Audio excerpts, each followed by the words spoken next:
Nah habis itu nggak ada lagi. Nggak ada komen lanjutan itu. Iya nggak ada. Ya memang nggak relate aja kan. Ini ngapain cuci motor kerja di Ramayana kan gitu loh. Nggak diterima di Unmul. Ya.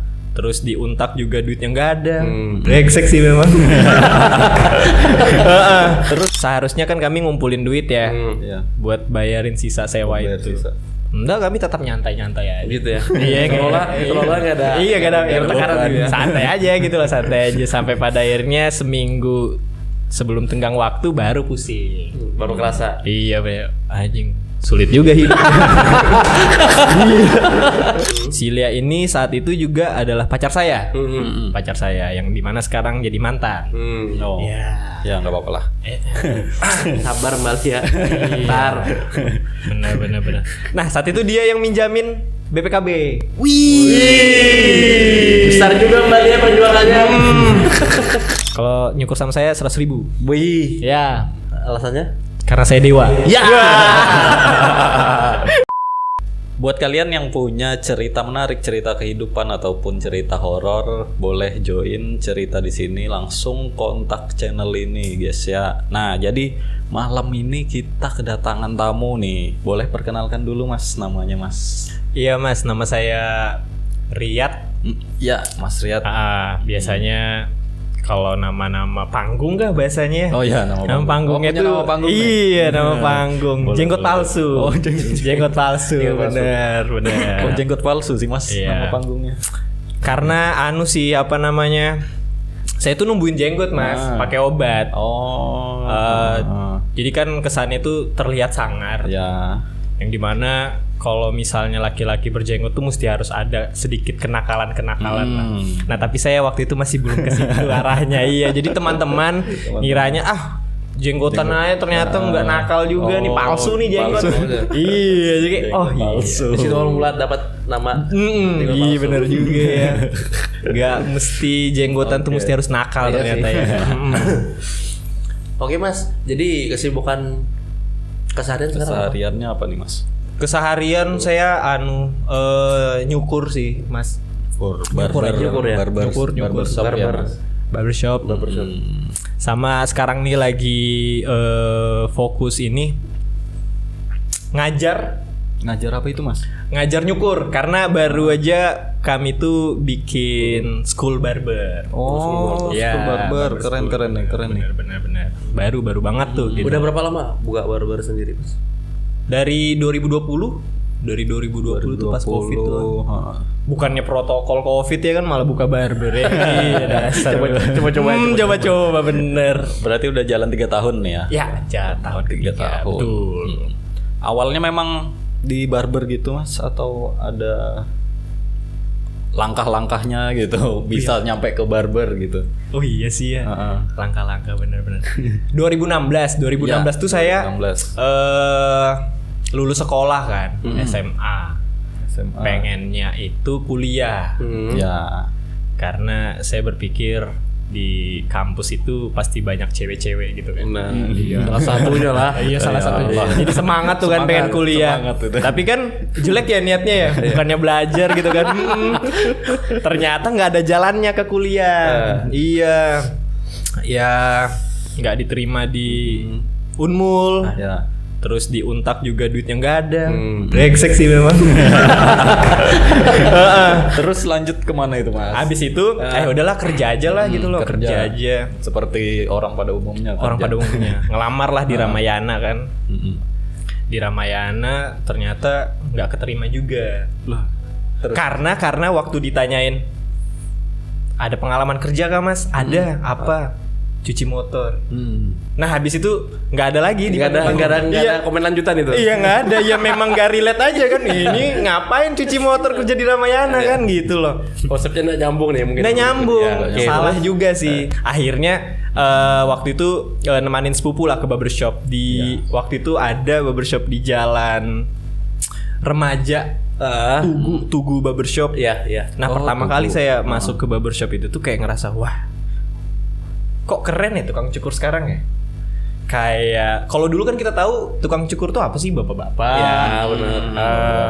Kalau enggak kadang ya lelaki yang ke wanita-wanitaan gitu ya kan. ih keren ya anak-anak muda, stylish apa segala macam gitu loh.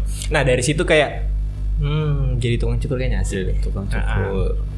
Karena saya dulu itu apapun yang menurut saya keren, saya ikutin, Mas. Oh. Ya, saya ikutin. Belum menemukan jati diri nih ya. Iya lagi masih cari yang mana yang bener, keren. bener. Akhirnya, boleh nih nyoba jadi tukang cukur. Belajar lah. Belajar dari YouTube. Ya. Nongkrong di pangkas rambut. Ya. Cuman pas nongkrong di pangkas rambut tuh menurut saya buang-buang waktu sih, karena dicuekin sama yang punya. Oh gitu ya. Iya juga sih, nggak datang keuntungan apa-apa Iya, kan. bener. Jadi cuekin, akhirnya ya udah saya fokus belajar sendiri aja. Manggil tuh teman-teman SMA tuh ke rumah. Saat itu saya punya alat cukur itu tuh yang masih grade bawah lah. Beli ya yang ala kadarnya. Akhirnya ngundangin teman. Tak cukurin nih. Saat itu saya sadar betul kalau cukuran saya itu masih petal-petal kan. Iya. Tapi mereka tetap bayar. Oh, gitu. Iya, dari situ kayak, wih, ada hasilnya. Ternyata iya. jadi tukang Penyemangat cukur. nih. Iya. Nah dari situ tuh pengen lebih lagi lah bahasanya, pengen lebih lagi. Jadi pasti. saya dulu kan tinggalnya di daerah GP, daerah Sambutan situ. Jadi saya kelilingin daerah-daerah dekat rumah situ, nyari mana tempat cukur yang masih nerima orang gitu.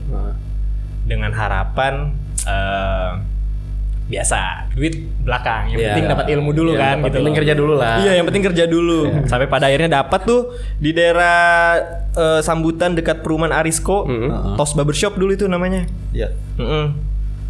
Jadi saya daftar di situ, Kerja di situ. selama 3 tahun. Oh, lumayan. Yang awalnya kan ada tukang cukur seniornya di situ, dengan harapan pengen diajarin sama dia. Iya. Diajarin. Cuman saya masuk di situ malah dia yang keluar. Dah. Iya. Dia keluar buka di sebelah pangkas rambut. Ih, nggak jelas. Iya, nggak jelas orang ini, gue bilang. Akhirnya kami bersaing gitu loh. Iya, kami bersaing. Bersaingnya itu dengan yang kayak dia nulis tuh di depan pangkas rambutnya dia kayak pangkas rambut ini berpengalaman. Karena dia nyindir saya tidak berpengalaman kan. Karena posisinya kan baru nih. Iya, lucu. Itu sudah orang tua lucu lagi ya. Nah sampai pada akhirnya saat itu kan di Sambutan itu kan daerah ya, pinggiran kan. Iya. Tapi saya ngelihat teman-teman yang ada di kota itu tuh kayak pengen juga tuh ada kumpulannya, komunitas-komunitas barbershop gitu biar dapat ilmu yang lebih dalam. Kan? Iya. Cuman nggak ada relasinya, Mas. Canggung juga kan kalau misalnya sendirian ke sana gitu tuh, terus memperkenalkan diri canggung. Terus membangun relasi gitu. Sampai pada akhirnya ada kesempatan ketika 2019 itu gabung di Red Studio Barber. Itu tuh di Jalan PM Nur, dalam perumahan Bumi Sempaja. Deretan ruko-ruko situ. Nah di situ saya kenapa gabung di situ karena yang ngisi saat itu tuh senior lah di barbershop. Wah ini bisa nih jadi relasi nih. Sama lagi saya masuk di situ, mereka pada cabut. Lah iya, nggak tahu, saya selalu dijebak, Mas. Kok jadi dilema kayak gitu sih, Mas? Setiap tempat kayaknya ya. Setiap tempat itu pasti saya ngerintis. Yang di Sambutan ngerintis, yang di PM Nur juga ngerintis, tapi impactnya ada pengalaman kayak ternyata kalau ngerintis tuh seperti ini gitu loh. Sampai pada akhirnya 2019 ke 2020 jenuh nyukur. Karena distraksi dari berbagai macam hal gitu kan. Saat itu pemikiran anak kecil yang masih labil kan. Kayaknya aku harus ngeband deh. Gitu ya. Jadi dari situ langsung dadakan pindah ngeband lagi. Pengennya ngeband, Iya ngeband kayak kayaknya harus ngeband. 2020 awal dah istirahat dulu. Kayaknya harus ngeband sampai pada akhirnya 2020 saya keluar dari Red Studio itu, memutuskan untuk ngeband. Ternyata Covid brengsek lagi. Ya kan? Jadi cukup juga perjuangannya lagi. Iya kayak batas karena Covid tadi ya. Iya kayak aduh. Gimana ya ini ya bilang. Nah, 2020 tuh saya kan memutuskan untuk ini apa namanya? Merantau di kota sendiri. Iya. Saya orang Samarinda, tapi saya ngerantau di Samarinda juga gitu loh ya kan. Tapi udah jauh-jauh ya. Enak jauh-jauh. Keluar dari rumah lah, memutuskan untuk tinggal secara mandiri. Kebetulan Covid, barbershop saat itu pada tutup. Anjir. Ini boleh ngomong kasar kan di sini? Gak apa-apa. Slow. Ini gimana buat ngerokok ya gitu ya, buat makan, buat bayar kos, buat hari-hari. Iya, buat hari-hari. Mulai pusing di situ. Mulai dapat dilema lagi sampai pada akhirnya saya balik ke rumah. Enggak. Pantang pulang kan ya kan, pantang pulang. Merantau tuh pantang pulang. Jadi masih gas terus lagi. Iya, walaupun jaraknya rumah orang tua saya cuma di Suryanata kan, padahal dekat banget. Pantang pulang pokoknya. Di mana, Mas? Waktu itu di Yamin. Yamin, bener. Tapi keren loh kos saya waktu itu. Apa kerennya, Mas? Jendela view-nya itu langsung Robinson. Keren. Pemandangannya. Iya, ada harga jual di situ. Ada, itu kos the best sih. The best banget. Harganya 6,5. Iya, bebas lagi. Bebas banget di situ. Tapi sering digerebek sih. Iya. Sering digerebek Mas. Bahaya sih memang. Terus jadi bisa bertahan di Covid tadi gimana? Nah, akhirnya saya curhat ke teman, salah satu teman kan. Kayak gimana ya? Dan gobloknya teman saya ini mendengarkan curhatan itu. Ada temannya di sini, Mas? Enggak ada. Teman saya ini goblok dia. Jadi ngedengarkan dengan serius. Oh iya. Saya pada akhirnya dia ngasih saran. Gimana kalau misalnya ini kan Covid katanya gitu. Orang udah ada yang keluar, barbershop pada tutup. Ya udah. Jemput bola aja. Datang rumah ke rumah. Oh, jadi sempat jemput bola juga. Iya, door to door selama setahun tuh 2020. Iya. 2020 itu akhirnya kayak sempat underestimate sih kayak masa sih orang-orang kita tuh akan semetropolitan gitu kan. Kayak orang kita tuh masih mau kok effort untuk datang ke barbershop gitu loh. Iya. Dengan mesti harus datangin tuh kan mereka pasti direpotkan. Bener. Kan? Ternyata tak coba. Coba aja daripada nggak ngerokok kan. Iya. Coba. Terus kita pasarin lewat akun Instagram akun Instagram gitu kayak Samarinda. Kabar Samarinda kalau enggak salah. Oh iya, Kabar Samarinda benar. Nah, Kabar Samarinda langsung boom. Ternyata antusiasnya cukup rame ya. Iya, rame. Ternyata orang cukup ngebutuhkan. Karena di satu sisi juga saya karena Covid ya. Jadi main harganya ya under rate lah. Ya. Jadi sesuai kan? Jadi mau kemanapun jaraknya, harganya tetap segitu, nggak ada ongkir. Benar. Di situ saya kayak ngerasa superstar. Karena kalau orang mau nyukur mesti harus nunggu seminggu. Iya. Karena dapat merantrian tadi. Iya. Aja gitu loh ya kan. Yang pertama kali itu siapa didatangin? Isra Nur. Pengen Isra Nur sih. Pengen Isra Nur. Cuman butuh mental yang besar ternyata nyukur toko-toko. Siapa Mas? Jadi yang pertama didatangin waktu Covid itu yang dicukur ke rumah, masih ingat? Pasien pertama ya. Ya, customer pertama. Lupa Mas. Saking banyaknya udah masih. Saking banyaknya bener. Tapi bahkan kayak kalau itu tetap diseriusin bisa tour kayaknya. Kayak kita pernah ke L gitu, terus ada jadwal kayak ini kita ke Muara Badak nanti minggu depan jadi ke udah kayak gitu ya, keren juga. Tapi enggak cuma 35.000 masa ke Muara Badak ya kan. Dan nutup ongkosnya. Enggak nutup. Minus.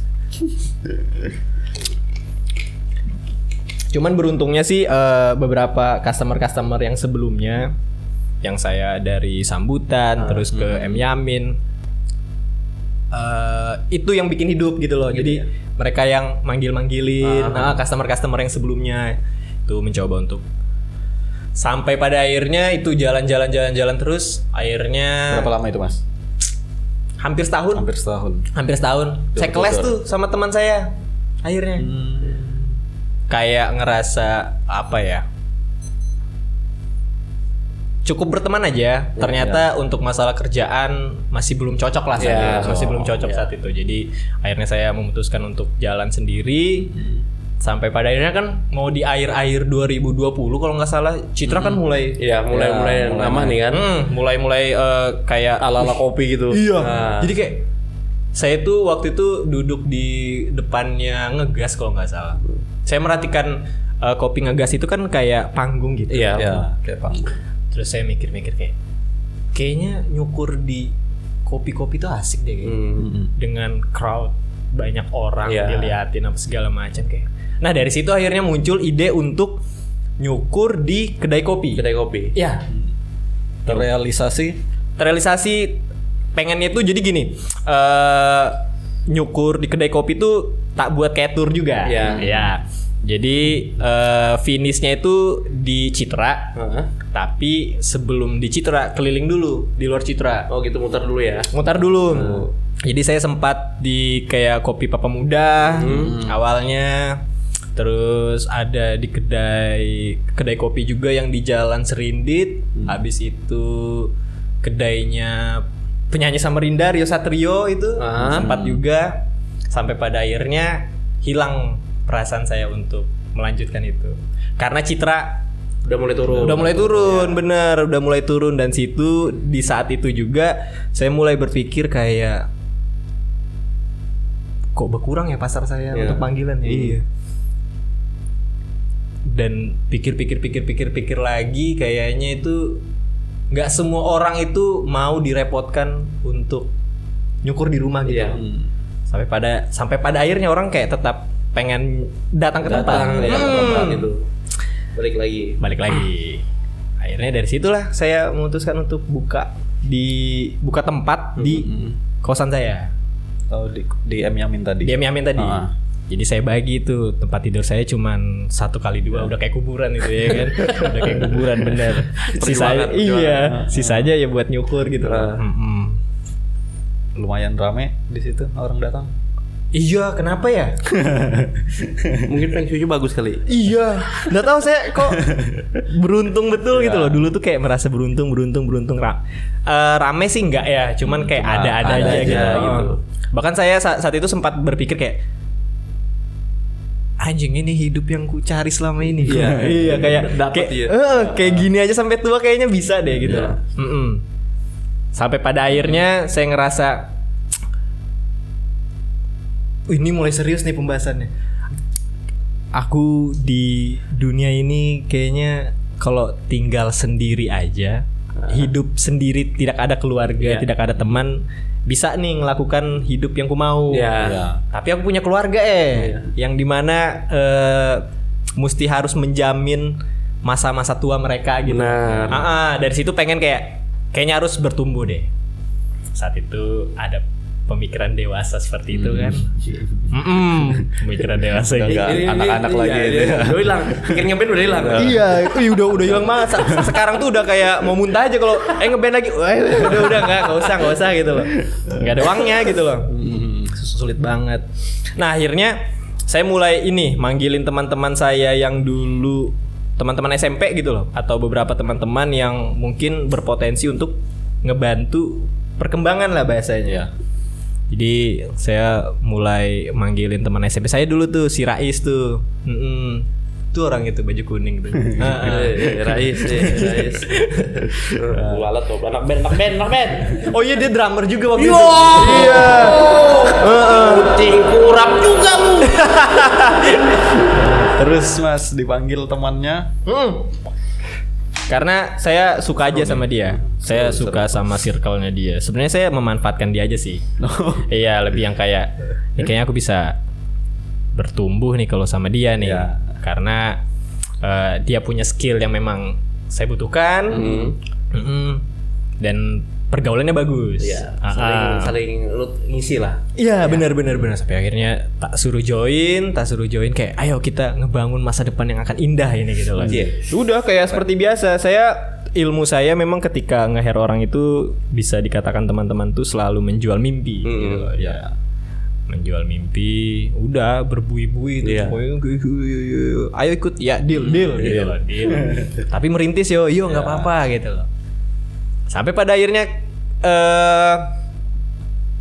di kos itu ngerasa sempit.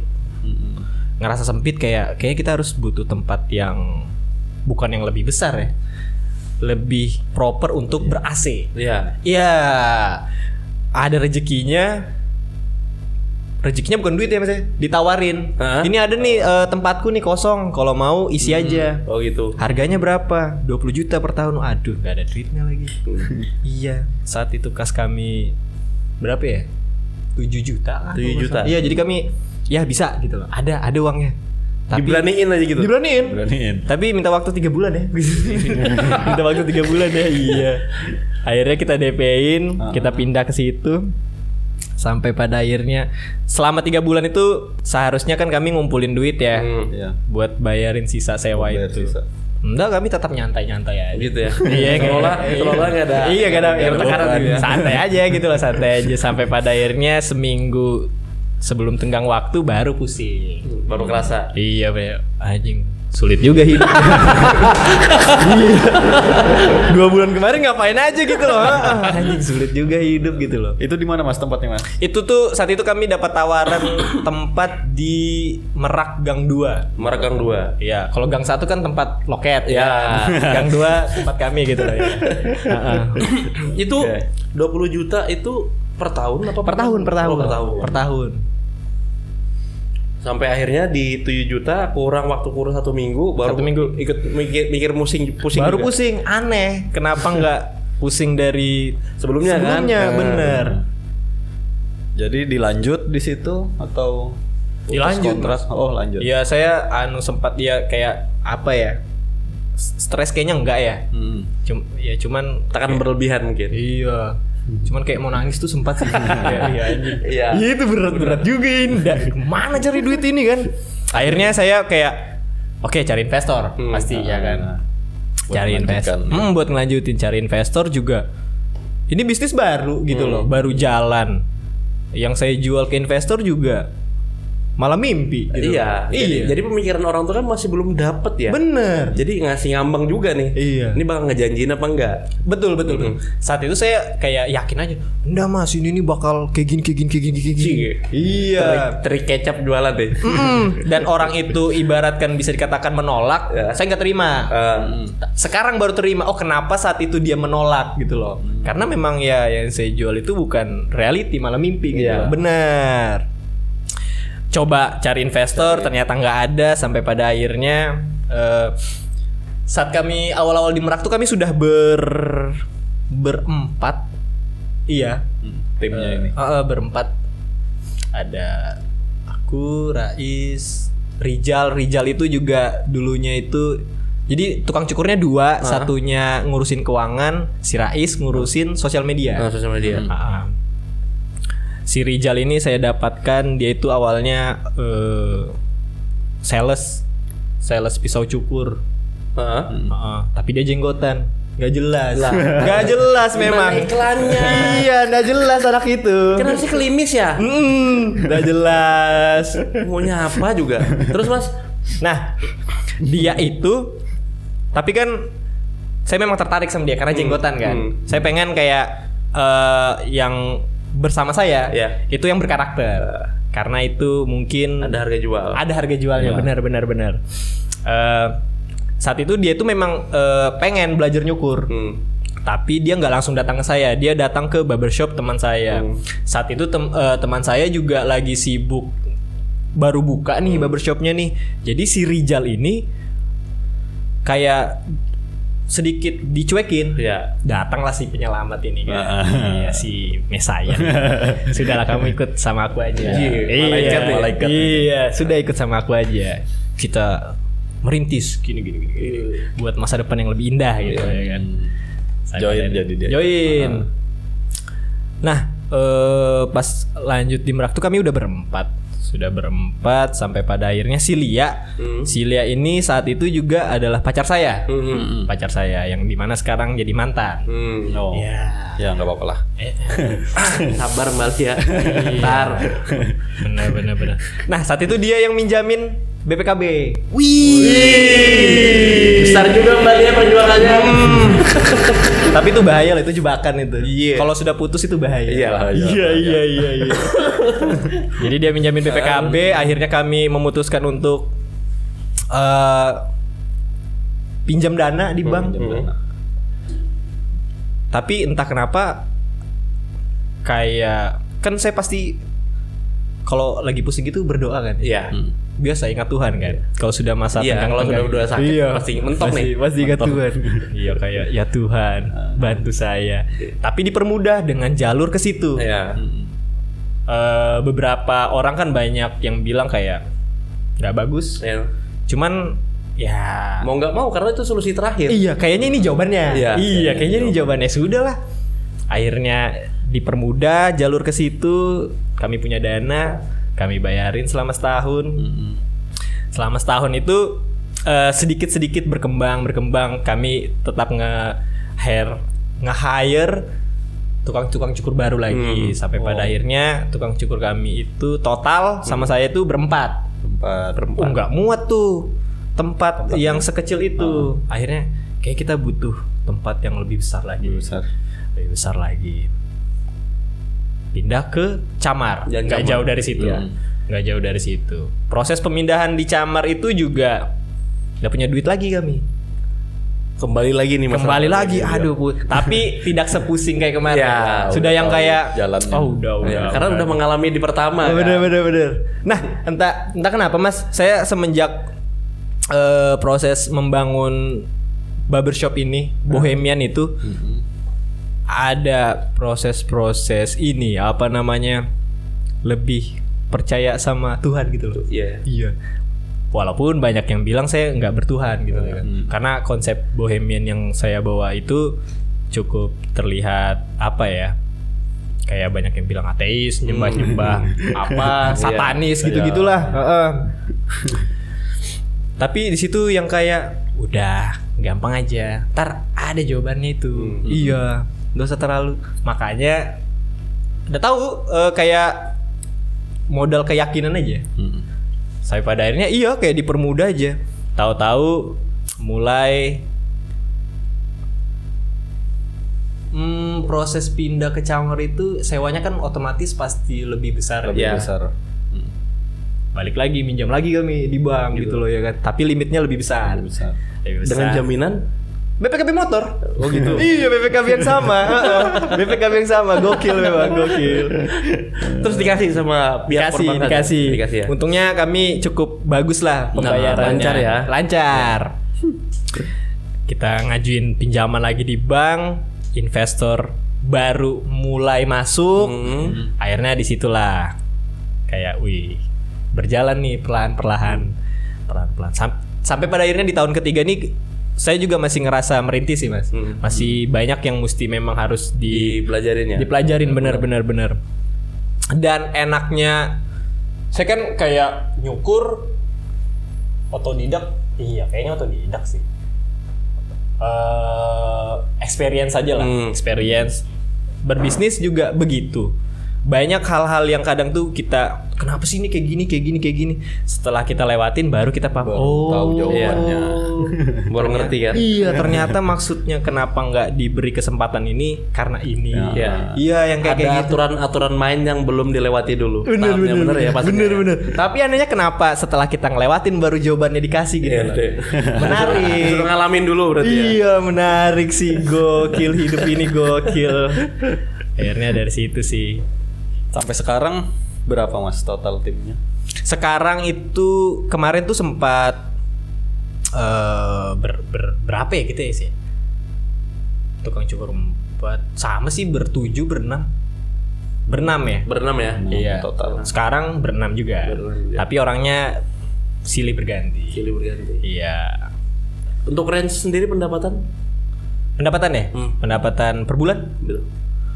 Oh, karena hitungannya masih merintis, biasanya jawaban orang gini, cukuplah buat makan lah. Iya. Umumnya sih gitu. Umumnya gitu. Cukup buat makan. Cukuplah buat makan. Alhamdulillahnya masih di bawah 50 sih Mas, 50 per bulannya. Tapi angsuran masih jalan. Angsuran masih jalan. Oh, masih jalan. Masih jalan. Ini kalau ada kesempatan sih pengen nambah angsuran lagi sih. Iya, pengen nambah limit lagi. Cuman udah maksimal. Kur sudah hilang. Kur udah hilang. Harusnya sih Covid lagi ya supaya kur ada lagi. Gitu loh. Iya. Investor ada dapat kemarin. Ada dapat, alhamdulillahnya. Yang pertama masuk, terus ada yang kedua. Nah, ketika sudah dua, kayak kami ngerasa kayak udah cukup deh. Ya ini udah bisa jalan kok gitu loh. Tinggal kembanginnya aja lagi gitu. Kedepannya lagi mau pengen usaha apa lagi Mas? Selain barber. Nah, kadang kan gini loh. Saya tuh sempat di fase yang kayak baru paham sedikit. Nafsu untuk mau yang lain lagi. Iya. Biasa kan kayak gitu. Biasa lah. Iya, biasa. Manusiawi. Baru dapat wanita yang baru kita pengen cari lagi ya kan kayak gitu. Laki-laki ya kan. Nah, saat itu ketika saya Nah, jadi kadang kalau misalnya kita udah paham sedikit, nafsu untuk mencoba hal yang lain. Akhirnya saya saat itu tuh mencoba untuk jualan apa bahasanya F&B. Lari ke F&B gitu loh, jualan-jualan mie segala macam. Yang dimana saat itu pemikiran saya kayak jualan makanan doang mah gampang gitu loh ya kan. Yang sulit mah ngurusin orang, manusia kan. Di jasa tuh ngurusin manusia kan. Jual makan mah gampang gitu. Sekalinya ternyata sulit juga. Takabur, kebiasaan manusia ya kan, takabur. Sifatnya lah. Sifatnya manusia. Jualan mie di mana itu Mas? Enggak, itu juga di lingkungan barbershop itu. Di situ juga. Jadi saat itu tuh karena cukup sedikit luas ya, walaupun di dalam gang. Di situ ada barbershop, ada kopi, ada akhirnya ada space dikit. Ya udah jualan makanan lah di situ. Sampai 3 bulan aja bangkrut habis itu. Ya kan. Nah, dari situ saya berpikir kayak udahlah fokus aja yang ada gitu loh. Fokus yang ada. Ketika proses ngejalanin di Merak gitu juga tuh kayak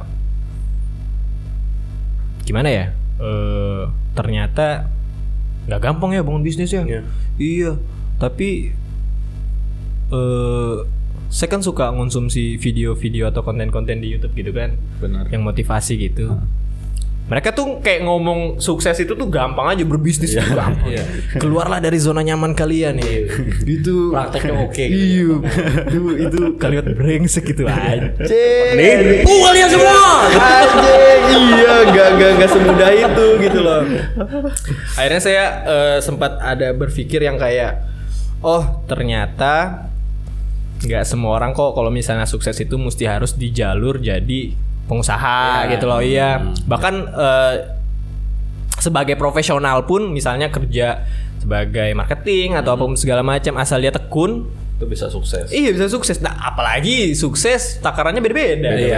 Ada jatah masing-masing. Ada jatah masing-masing, bener. Malah disuruh keluar dari zona nyaman. Bukannya kita nyari zona nyaman ya kan? Untuk sekarang ada kepikiran mau beli tempat sendiri gak Mas? Beli apa? Tempat sendiri. Jadi kan ruko masih nyewa ya?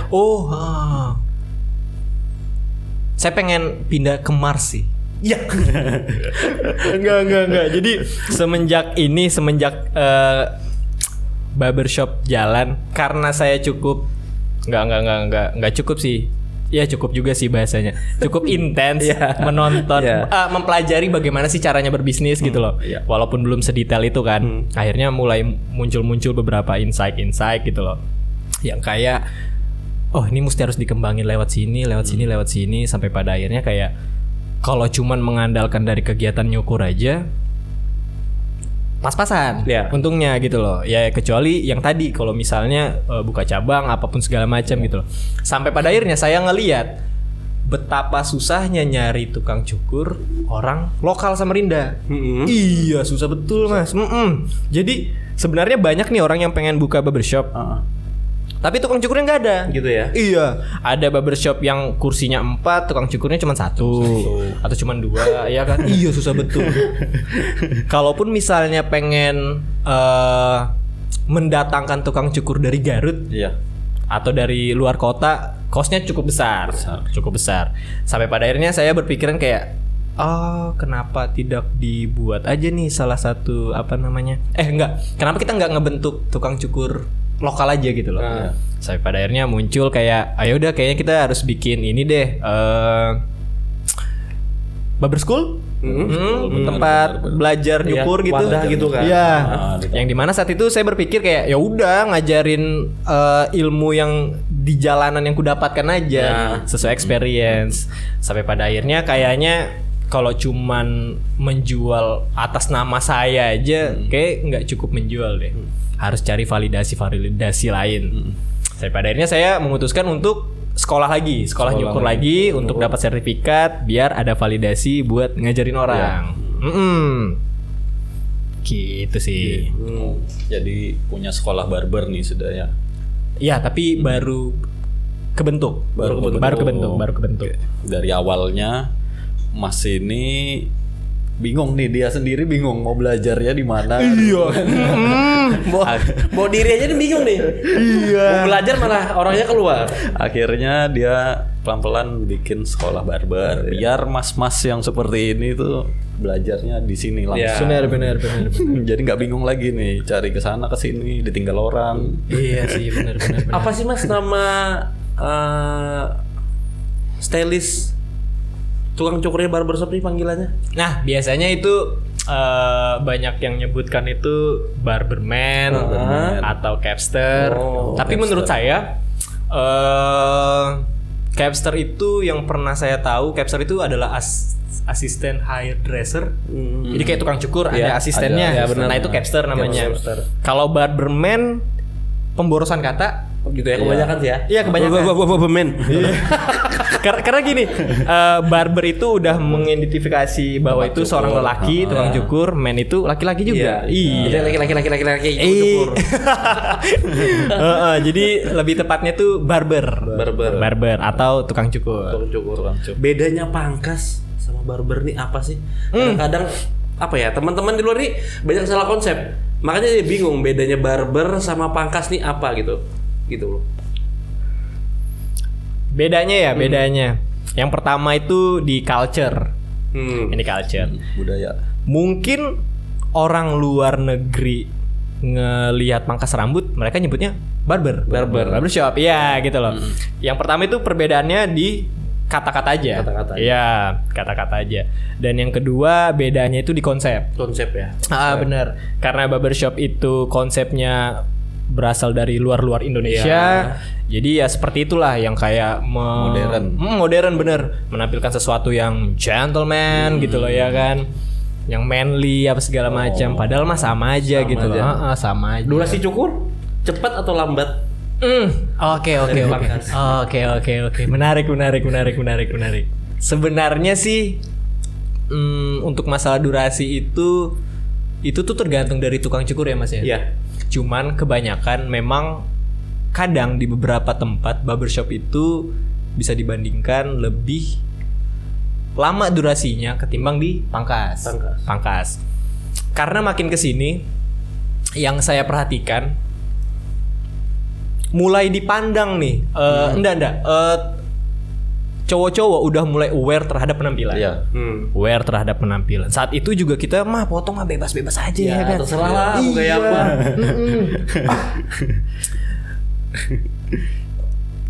Informasi beredar dengan cepat sekarang di zamannya. Akhirnya banyak referensi. Benar. Nah, mengharuskan tukang cukur ini harus up to date, harus profesional apapun segala macam. Nah, kemungkinan yang ngebeda sekarang yang saya perhatikan, kemungkinan yang membedakan antara pangkas rambut dan barbershop itu tuh lebih ke profesionalitasnya. Karena si barbershop ini mungkin karena ya udah orang udah mulai aware sekarang. Sekarang kalau misalnya kita mau potong sembarangan tuh customer bisa komplain loh. Bener. Udah mulai paham. Iya. Customer sekarang tuh udah mulai paham gitu loh. Apaan nih, nggak cocok nih. Muka gue lepek ya. Bukan rambut yang lepek, malah muka yang lepek ya. Gokil. Dulu kan nggak ada komplain gitu ya. Iya, nggak ada. Iya. Pangkas kan. Udah terima aja sudah kayak gitu hasilnya, bener. Paling mentok-mentok mereka di poster ngeliat yang pilih mana tuh gambar. Yang ini. Cukur Mandarin gitu. Kalau enggak onat gitu ya. Itu yang ngebedain sih konsep. Konsep ya. Masalah durasi itu cuman karena profesionalitas saja. Ya. Mungkin orang-orang yang tukang cukur yang bekerja di barbershop sekarang itu ngerasa kayak oke, profesi ini nggak bisa sembarangan lagi gitu. Iya. Ada tanggung jawab. Bener. Yang dimana ketika kita menghasilkan satu, bisa disebut karya nggak sih itu ya? Bisa. Atau hasil kali ya? Hasil. Lebih ke hasil sih. Hasil ya? Ya. Hasil di kepala orang itu tuh ada bebannya, ada tanggung jawabnya. Ketika dia keluar, apakah dia pede? Iya. Terus pasti ditanya-tanyain kan sama temannya, cukur di mana? Iya. Iya, segala macam. Nah, itu beban-beban kami sebagai tukang cukur tuh itu sebetulnya gitu.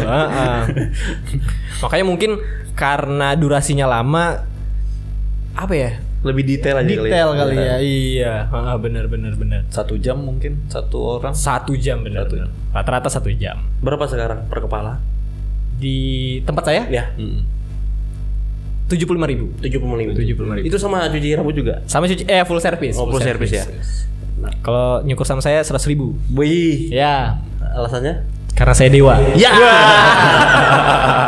Enggak, bercanda. Terus dari alat murah nih kan, Ya. yang tadi Mas cerita, sampai sekarang berapa alat cukur yang paling mahal? Oh iya. Paling mahal itu alat cukur saya itu tetap murah juga sih Mas. Gitu ya? Brengsek sih saya. Iya. Nggak tahu bang saya itu lari kemana ya. Aduh. Tapi kan skillnya alat nggak mempengaruhi, bener nggak? Saat itu saya ngomong gitu. Oh, gitu. Sekarang baru sadar itu. Iya baru sadar. Anjing duitnya lari kemana Tapi ya? bener nggak sih satu gunting itu yang asli produk Jepang memang harganya bisa belasan juta? Iya benar. Gunting tuh ya. Benar. Karena dia katanya banyak dari samurai apa katana gitu ya. Mungkin bener. Potong awat apa rambut itu? Bener. Nah, saya kalau masalah itu gimana ya? Saya nggak bisa memastikan kenapa harganya bisa mahal menurut data-datanya. Iya. Cuman kalau menurut saya mungkin kayak gini. Pembuatan proses gunting yang mahal itu mungkin sama seperti kan kita bisa pernah ngelihat beberapa cuplikan-cuplikan video yang di Facebook orang bikin pedang, bikin pisau buat chef. Chef itu kan pisaunya juga mahal-mahal gitu ya kan. Chef mahal pisau. Apalagi gunting yang harga segitu. Ya. Kenapa harga mahal itu karena prosesnya itu apa ya?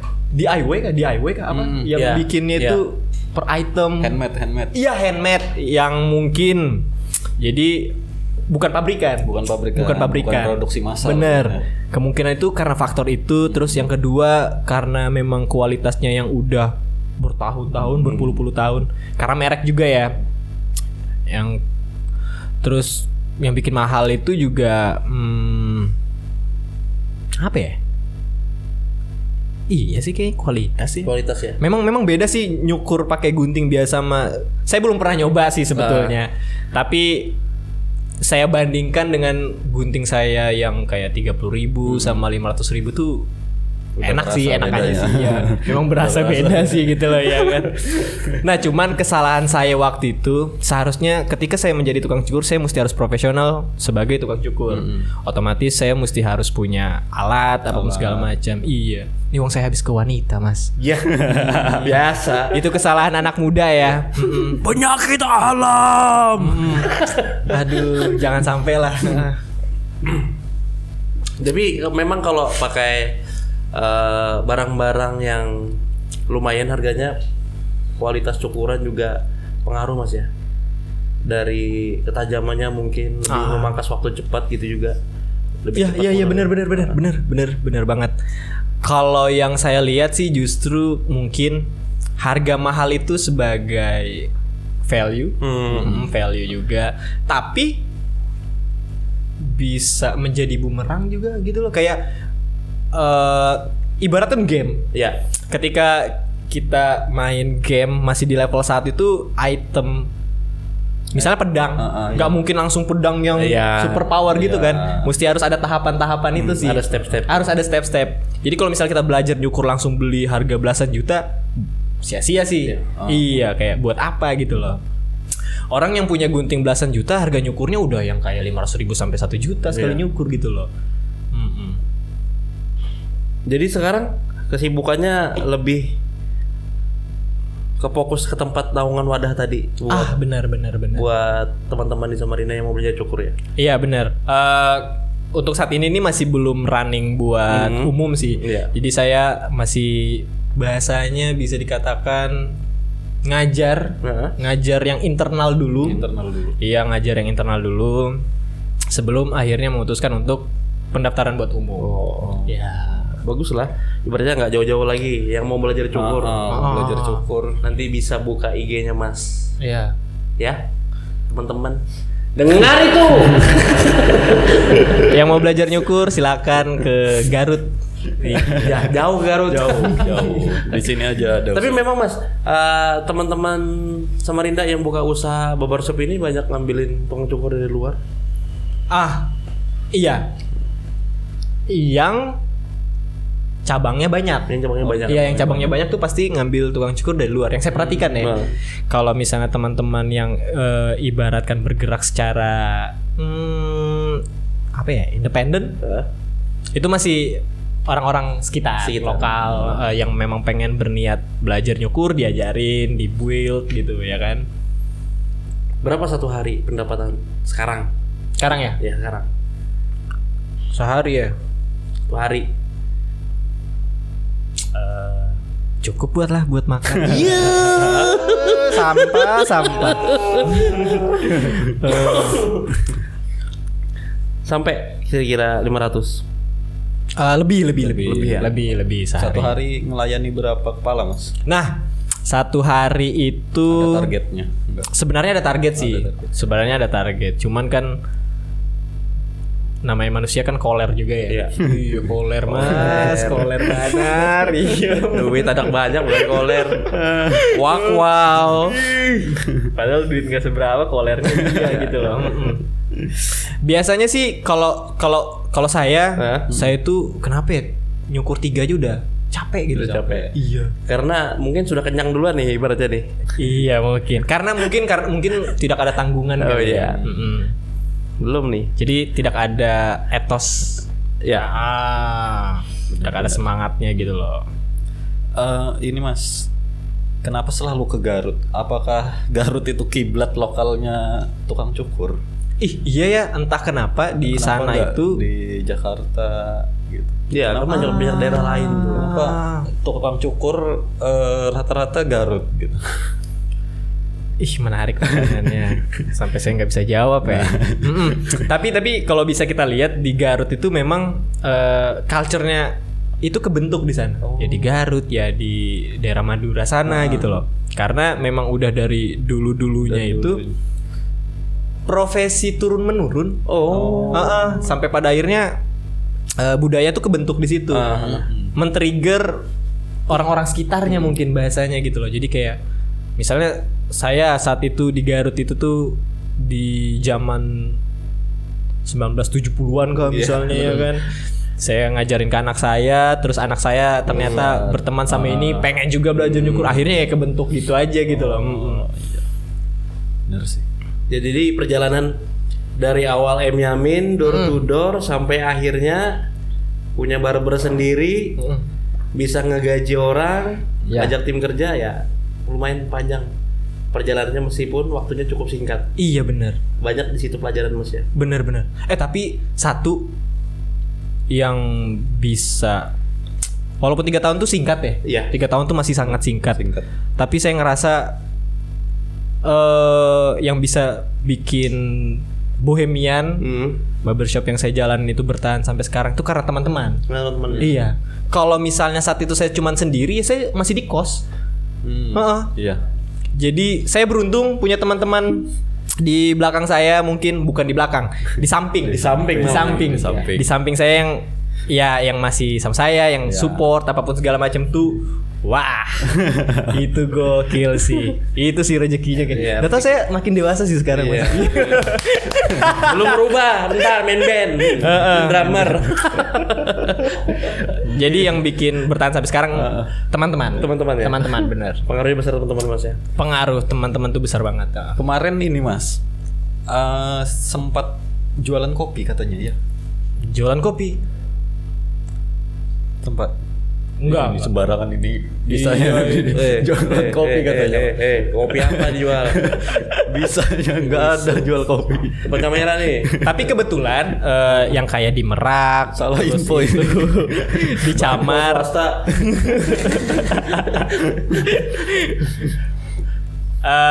berdampingan sama tempat kopi. Oh. Berdampingan sama tempat kopi. Berdampingan. Bukan jualan. Besok lo berhenti jadi banpol. Pengen sih ya sebenarnya jualan kopi ya, cuman bukan kapasitas kita. Ya. Ada partnya masing-masing. 75.000 itu untuk daerah kawasan Samarinda banyak aja lah pesaingnya, Mas. Enggak sih, mahal ya kami ya. Ya tapi kan ada kualitas. Ya. Ada kualitas. Ada kualitas. Di tempat lain berapa sih emang umumnya? Standar mungkin yang kayak masih di atas 50.000 ke 65.000 apa segala. Jadi gaji orangnya per bulan atau per kepala hitungannya? Nah, jadi sistem gaji di tukang cukur itu kan biasanya bagi hasil ya. Iya. Ya biasanya ada yang 60-40, ada yang 50-50. Kalau di BUMN sendiri 30%, 30-70. Di situ kami ada selipkan uang kontrak juga. Yang dimana kami bayarnya per bulan, terus ada uang makan gitu. Gitu-gitu. Terus ada bonus biasanya. Wow. Udah kayak perusahaan besar nih. Keren. Bonusnya itu tapi bisa semau saya aja sih, Mas. Iya. Bahkan saya pernah ngebonusin satu tukang cukur saya itu, teman saya itu Rp1.000. Ya kayak ngegenapin angka gitu loh, kayak ini gajinya misalnya anggaplah 500.000 ya. Di situ nominalnya 499. Tambahlah 1.000 biar 500.000 kan. Iya. Terserah saya aja bonusnya gitu loh. Yang penting ada bonus. Iya. Bukan karena kinerja bonusnya. Jadi itu nggak dihitung per kepala gitu. Misal tukang cukur si A dapat 1 bulan 10 Customer misalnya. 10 customer. Tetap dihitung tetap per kepala, ya itu pembagiannya dari 75.000 itu 70%-nya masuk ke barbershopnya, terus 30%-nya buat si tukang cukur. Begitu. Biasanya kan anak-anak tukang cukur di barbershop ini kan makin banyak, makin sering orang keluar masuk tukang cukurnya. Oh benar. Di tempat kita sendiri gitu, Mas. Nah, atau diikat sama kontrak biar enggak berhenti seenaknya masuk lagi atau gimana sih caranya? Nah, itu sudah permasalahan industri cukur ini. Jadi gimana ya? Karena industri ini baru ya. Baru banget. Jadi tidak ada patokan gitu loh. Tidak ada juga aturan-aturan yang kayak usaha-usaha lain. Kebanyakan yang saya perhatikan, nggak semua, cuman kadang ada beberapa tukang cukur ketika merasa bisa senggol ada masalah dikit di tempatnya cabut. Iya. Nah, itu yang saya perhatikan. Yang dimana kayaknya mesti harus dikontrak deh. Gitu ya. Kayaknya mesti harus dikontrak. Terikat kontrak. Benar. Karena ketika saya waktu itu 2019 di Red Studio Barber, saya banyak belajar sih tentang konsep bagaimana cara dia memikirkan industri ini untuk beberapa tahun ke depan, apapun segala macam. Yang di situ saya juga dikontrak gitu loh. Saya dapat pembagian dari per kepala, terus saya dikontrak juga. Nah, ketika dikontrak itu kalau saya sendiri ngerasanya ada perasaan pride gitu loh. Anjing, karyawan. Padahal karyawan ya kan. Kayak kerja banget gitu loh, bener kayak kerja banget. Udah pakai ID card gitu ya, untungnya. Nah, untungnya saya nggak ada sih, masih pengennya sih pakai ID card gitu loh ya kan. Pakai kemeja gitu. Hitam putih. Bener. Jadi kedepannya, Mas, buat saran-saran teman-teman yang baru buka barbershop nih apa, Mas, yang bisa disampaikan sebelum kita tutup nih? Oh, banyak. Yang paling penting dan intinya deh. Iya. Kalau orang-orang pengen jadi tukang cukur ya misalnya, atau pengen ngerintis barbershop gitu ya. Yang pertama itu ini sih, saya mau ngasih kata-kata mutiara tapi nggak kepikiran, Mas. Iya. Dadakan. Cuman yang saya jalanin, tapi agak sedikit panjang aja. Iya. Cuman yang saya jalanin, ketika pengen ternotis itu harus berbeda ya. Iya. Ketika pengen ternotis tuh mesti harus beda ketimbang yang ada sebelumnya. Nah, apapun yang kita buat harus berbeda dulu biar ternotis. Ngomongin industri barbershop yang dimana juga itu ngomongin tentang penampilan. Iya. Tukang cukur itu kalau bisa harus berkarakter. Berkarakter, harus punya taste, selera gitu loh. Karena kita ini adalah pekerjaan yang selalu ketemu orang. Benar. Ketemu orang terus ngasih solusi untuk penampilan walaupun spesifiknya masalah rambut ya. Iya. Tapi rambut itu kan cukup apa ya? Iya. Heeh. Cukup berharga lah. Iya, cukup Apalagi yang berharga. rambutnya sedikit kayak saya nih kan. Iya, benar-benar. Agak susah, Bos. Nah, jadi kayak logikanya ketika kita tidak punya karakter, tidak punya taste, kita tidak bisa memantaskan diri kita sendiri. Bagaimana kita bisa ngasih sugesti ke orang? Benar. Bagaimana kita bisa ngasih saran ke orang? Nggak ada trustnya ke customer kayak, hah? Penampilanmu aja gitu. Iya. Masa kamu ngasih aku? Ya lewat aja jadinya. Benar. Jadi itu sih. Nah, kalau untuk ngebangun barbershop udah otomatis pasti permasalahannya di SDM. SDM. Makanya itu akan kami bentuk. Iya, biar teman-teman yang buka barbershop ya udahlah sama kami aja nyari SDM-nya gitu loh. Oke. Bisa jauh-jauh. Mudah-mudahan lah ya. Mudah-mudahan. Mudah-mudahan sana. Udah. Oke. Itu dulu Mas. Iya. Saya terima kasih banyak sudah mau hadir di studio. Iya benar-benar. Udah mau kasih berbagai pengalamannya diceritain. Betul. Masukannya juga buat teman-teman yang baru. Dan semoga nanti usahanya ke depan bikin wadah untuk barbershopnya Iya. lancar. Amin. Ini juga mudah-mudahan studionya lancar deh. Amin. Keren sih. Iya, proper. Keren. Oke. Makasih Mas Riyad Iya, udah sama-sama, Mas. datang di sini. Semoga dia yang dari awalnya bukan siapa-siapa di barber.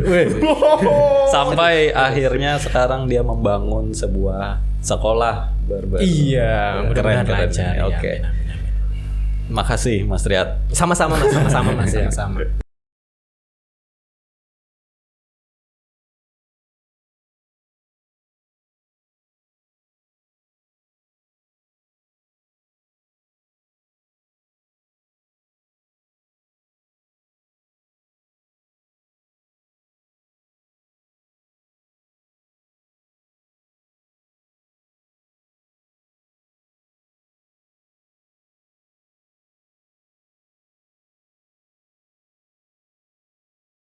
Nah habis itu nggak ada lagi Nggak ada Iya. komen lanjutan itu. Iya nggak ada, ya memang nggak relate aja kan. Ini ngapain cuci motor kerja di Ramayana kan gitu loh. Nggak diterima di Unmul, Ya. terus di Untak juga duitnya nggak ada. Brengsek sih memang. Terus seharusnya kan kami ngumpulin duit ya, Iya. buat bayarin sisa sewa Bayar itu. sisa. Enggak, kami tetap nyantai-nyantai aja. Gitu ya. Iya, Kelola nggak ada. Iya, nggak ada nggak ada tekanan gitu ya. santai aja gitu loh, santai aja sampai pada akhirnya seminggu sebelum tenggang waktu baru pusing. Baru kerasa. Iya, Be. Anjing, sulit juga hidup. Silia ini saat itu juga adalah pacar saya. Pacar saya yang dimana sekarang jadi mantan. Oh. Ya. Ya nggak apa-apa lah. Sabar Mbak Lia. Ntar. Bener. Nah, saat itu dia yang minjamin BPKB. Besar juga Mbak Lia perjuangannya. Kalau nyukur sama saya 100.000. Wih. Ya, Alasannya? karena saya dewa. Ya.